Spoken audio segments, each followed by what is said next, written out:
Good morning, everyone. And thank you for that introduction, Claude, and for that wonderful scriptural passage. So I'm an astronomer and I'm a Christian. And today I want to talk to you about some of the recent discoveries of modern astronomy and how I see them in light of Jesus Christ.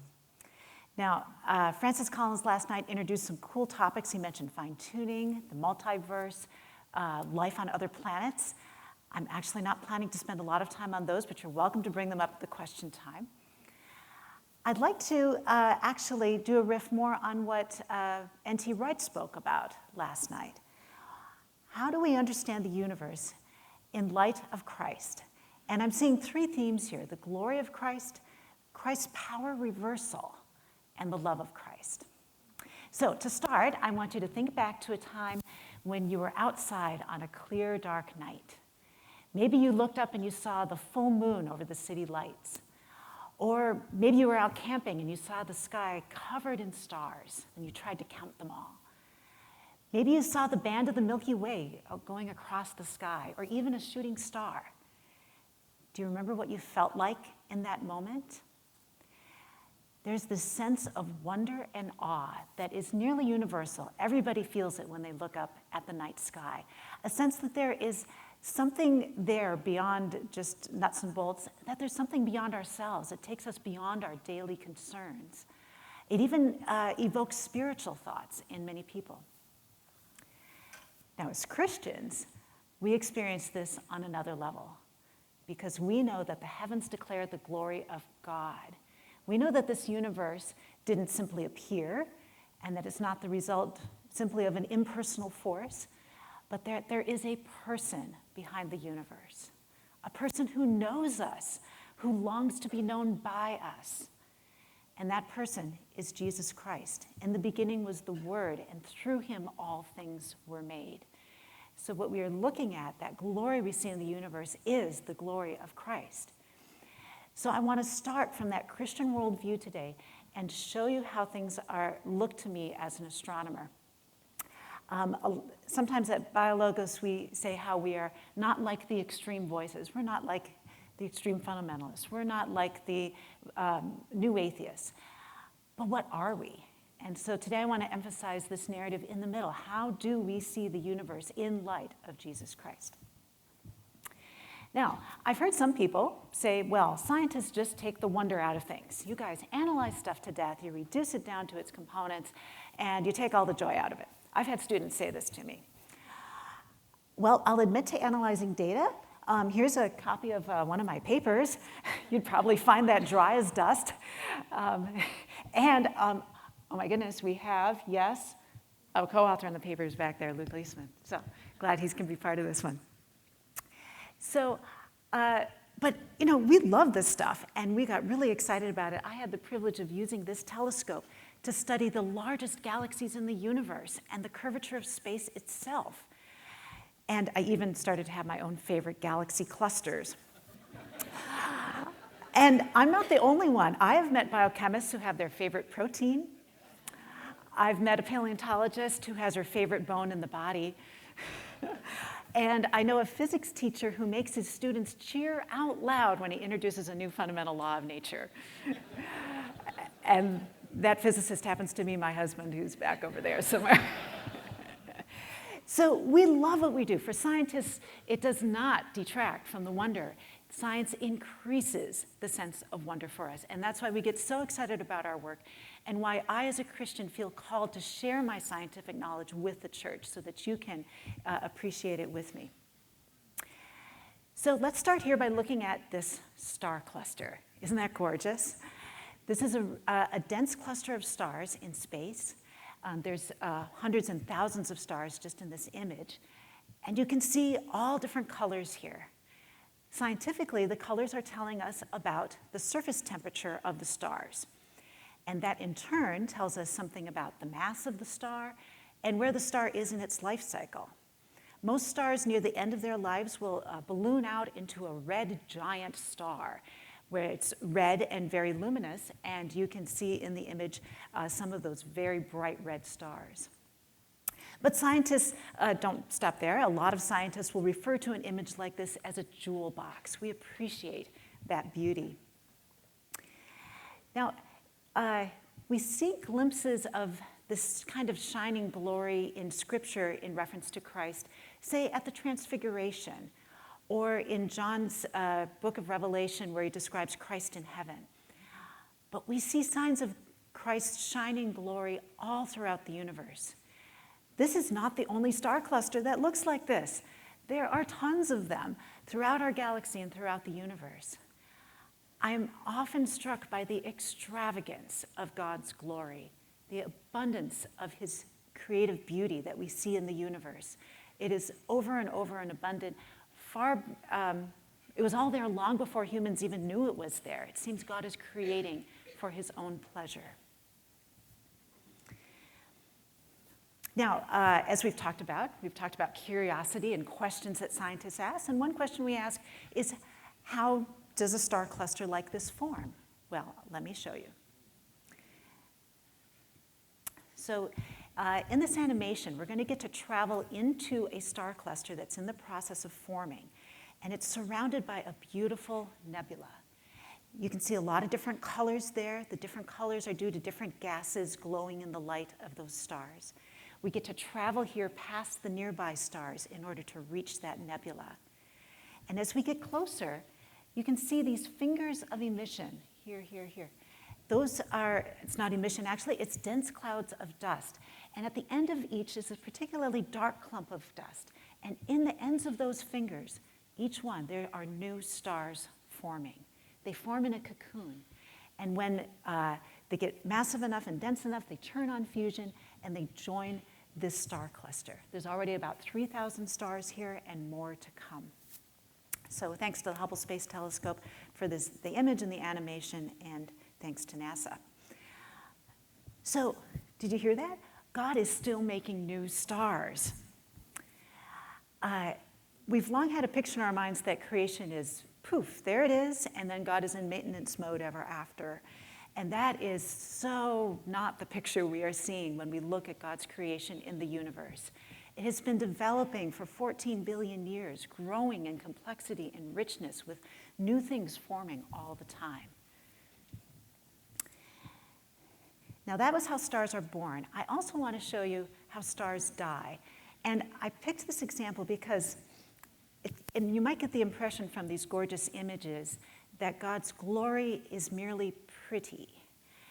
And that's not the point I want to make. God's glory is far beyond us. Yes, there is beauty to it, but it's not safe or tame. So let me show you this animation of showing how a star dies. And here we go. This is a star near the end of its life. This is an artist's impression.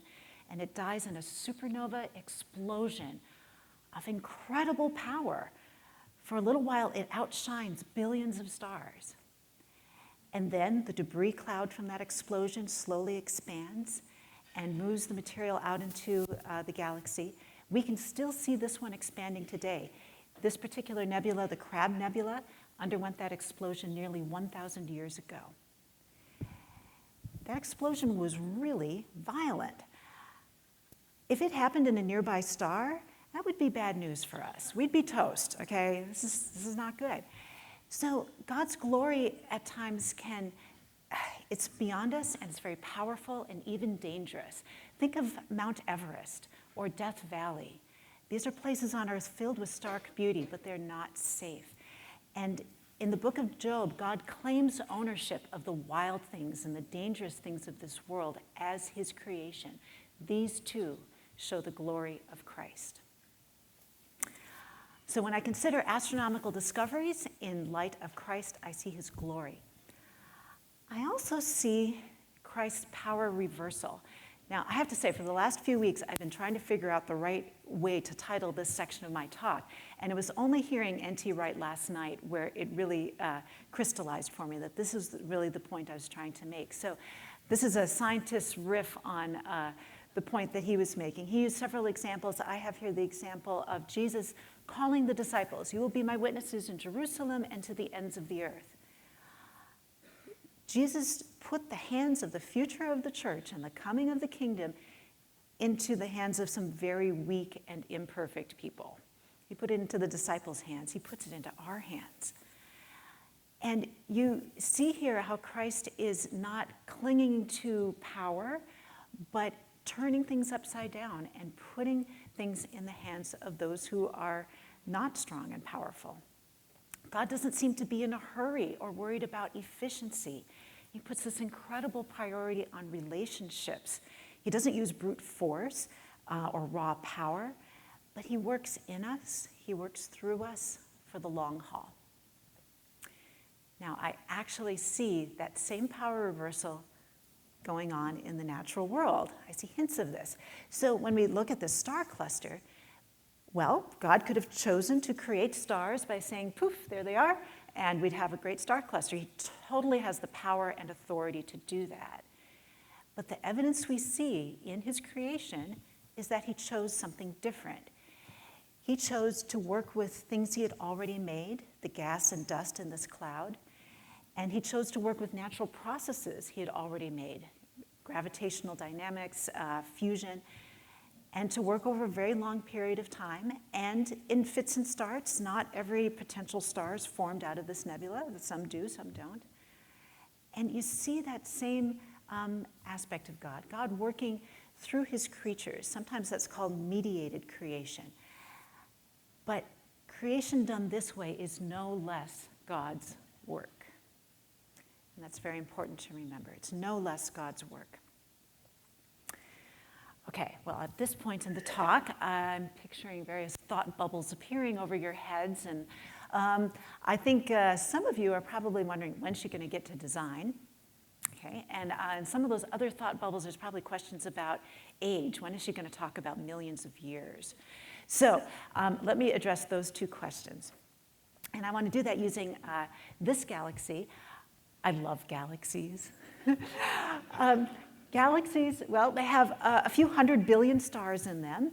We live in a galaxy, the Milky Way, a spiral galaxy. This is another spiral galaxy called the unpoetic name M74.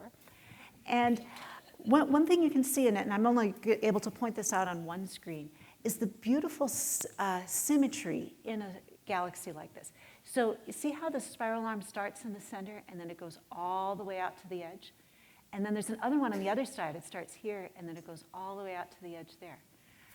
There's this beautiful pattern to these spiral arms. You don't see this in every galaxy, but you see it in some. And astronomers for a long time have called these grand design spirals.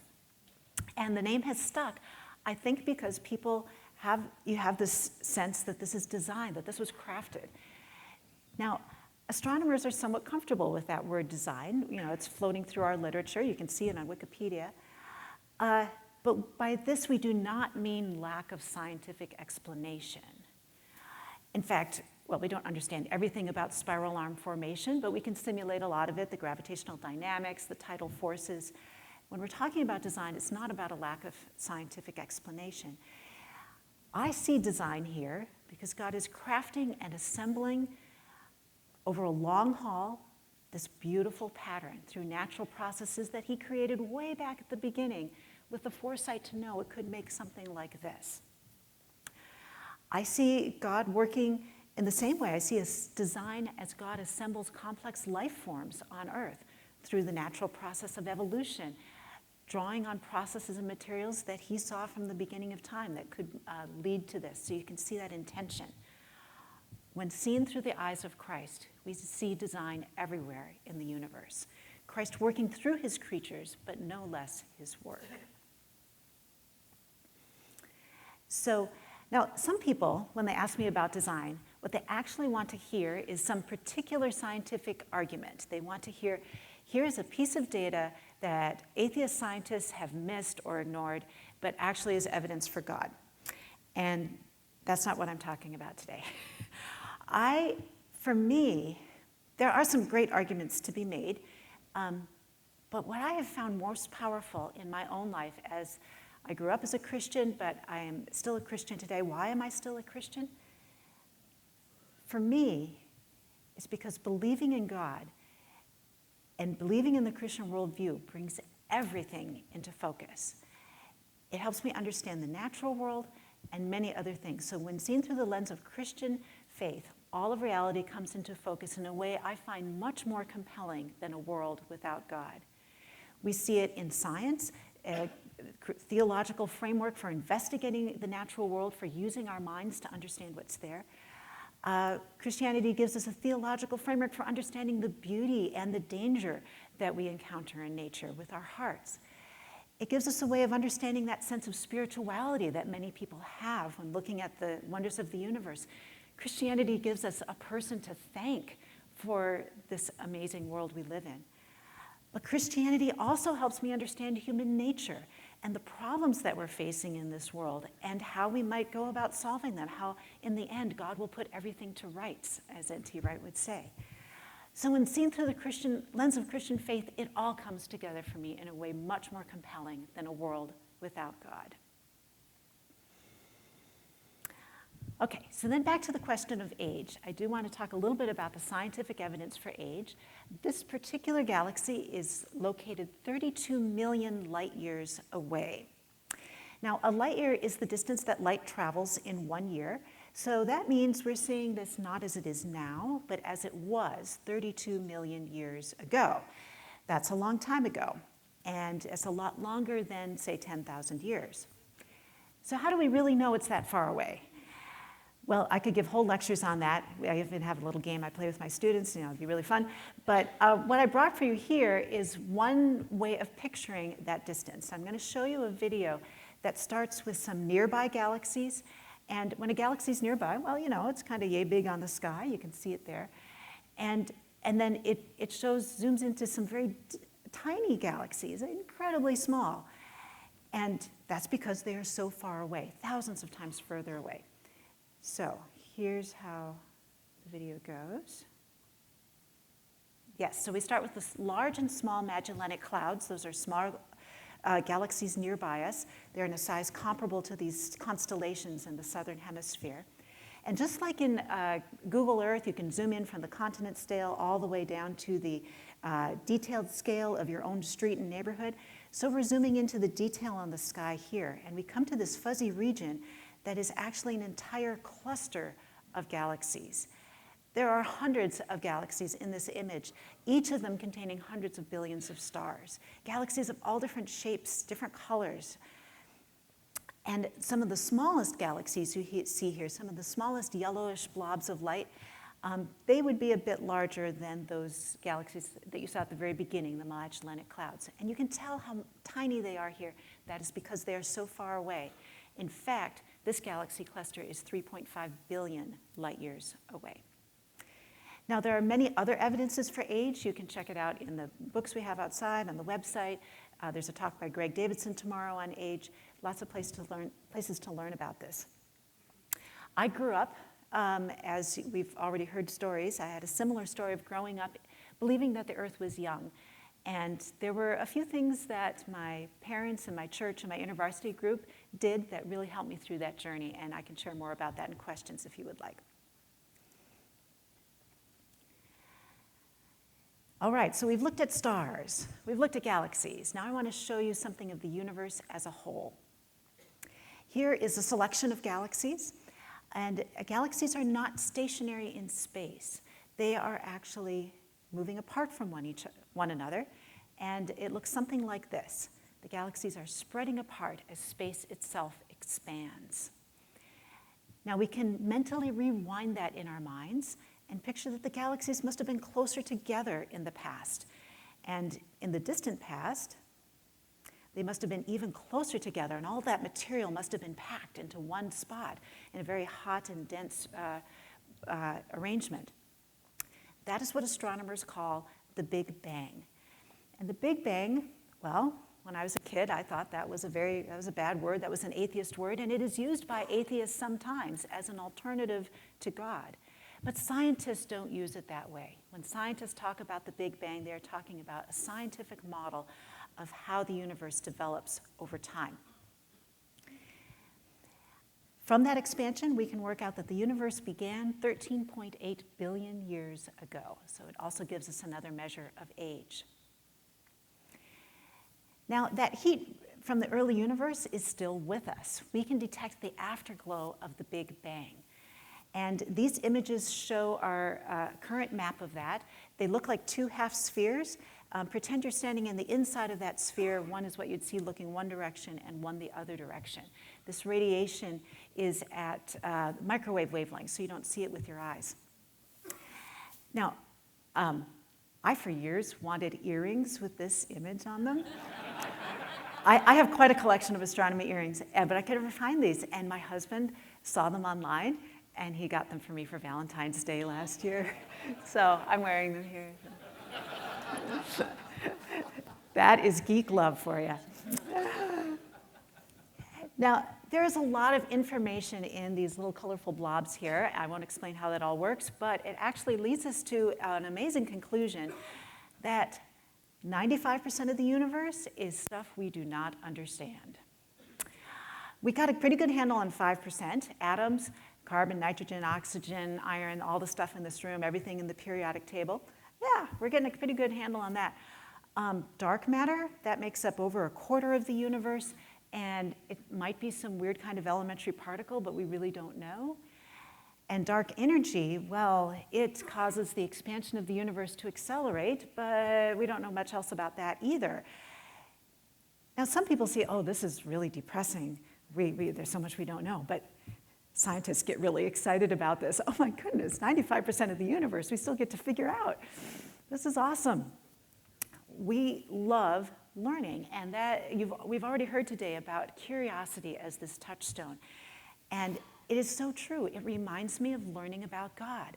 Paul says that, oh, the depths of the riches of the wisdom and knowledge of God, how unsearchable his judgments.